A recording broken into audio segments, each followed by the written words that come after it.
What's up my mates of YouTube, my name is Aussie Marcel, the most luscious locks on YouTube, and in today's video I'm going to be recommending 3 timeless masculine fragrances. But before I get into that, I'm going to be letting you know what my fragrance of the day is, and that is Prada Luna Rossa. This is, I would actually consider this a timeless men's fragrance as well, purely because it's so damn versatile. It is a fresher men's fragrance. There's a lot of floral notes, there's a bright citrus opening, and lavender is one of the dominant notes throughout the course of the fragrance. It's perfectly versatile, you can wear it any season, any occasion.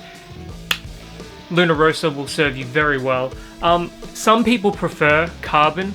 I prefer carbon as well, just because there's a touch more sophistication and I'll use the word darkness to it. But Luna Rossa, just the regular Luna Rossa, fantastic men's fragrance, and if you are looking for an office safe scent, this is absolutely something you should check out, and yeah, so it's great. The first men's fragrance I'm going to recommend is the oldest of the bunch, I believe, and that is Puig's Quorum.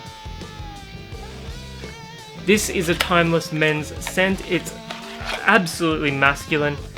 There's few men's fragrances that are probably more masculine than Quorum, but it is more difficult to wear in a modern context because the notes, there's so many damn notes. I mean, it's a little floral, it's a little peppery, it's a little leathery, it's got a bit of everything.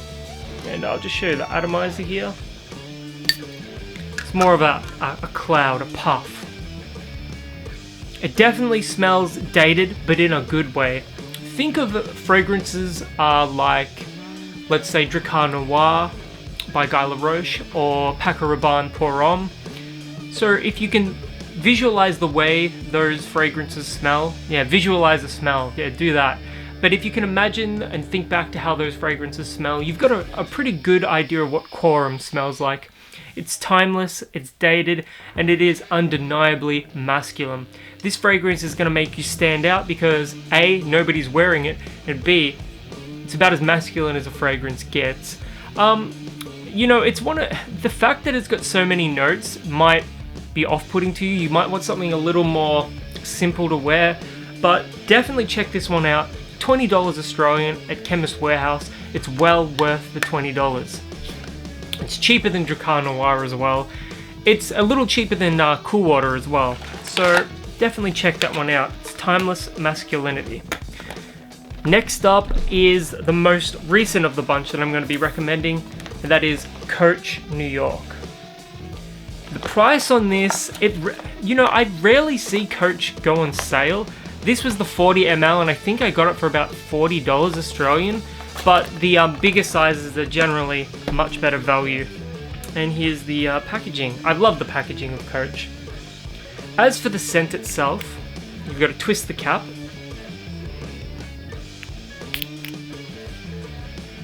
Not great.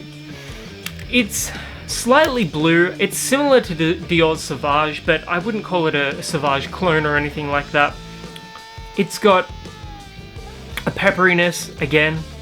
Pepper and masculine go hand in hand, I think.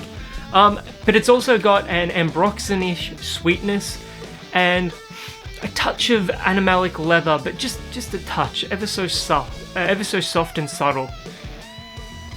This is of the 3 that I'm recommending today, this is the easiest to wear of the bunch of them, especially in a modern context. Decent performance, probably not quite as good as Quorum. Quorum is, it does tend to last a fair while on my skin. But Coach, on the other hand, definitely easy to wear. Another versatile fragrance, and it's masculine to boot as well. I recommend getting the bigger bottle, so the 100 ml. I think you can get that for about $69 Australian, and at that price, you're obviously better off getting that. And so yeah. And the last fragrance I'm going to be recommending today is an absolute beast, and that's YSL's Kouros. It's musky, it's got a little smoke, it's got a little floral, and it's got a little subtle honey sweetness as well. I always see people saying that Kouros has been reformulated and it's weak now. I don't know what the hell they're wearing or how they're wearing it, or if they're only putting on like a quarter of a spray or something, but I'll just show you the batch number just so you can compare it to your own. This is the 100 ml, by the way, and the batch number is there. I'll just read it up for you. 38T3005. This is one of the longest lasting fragrances I could possibly recommend. It gets over 12 hours of wear on my skin easily, and even after a shower I can still smell it on me. It's the perfect union between a dirty and a clean scent. Think of a barnyard crossed with fresh linen and maybe a drizzle of honey, and then you've got a good idea of what Kouros smells like. It's one of the most masculine fragrances I can think of, but I also know some women actually wear this as well. And more power to them, you know, you should be able to wear whatever the hell you want, whenever the hell you want to wear it. Kouros, I mean, it doesn't get any better than this. If you want something even more long lasting and dirty, check out Milton Lloyd's The Man Silver. That just ramps up the dirty factor of Kouros to the nth degree, and I've showered with that on my hand, and it's lasted 3 showers. I mean, Milton Lloyd The Man Silver is pure beast mode scent.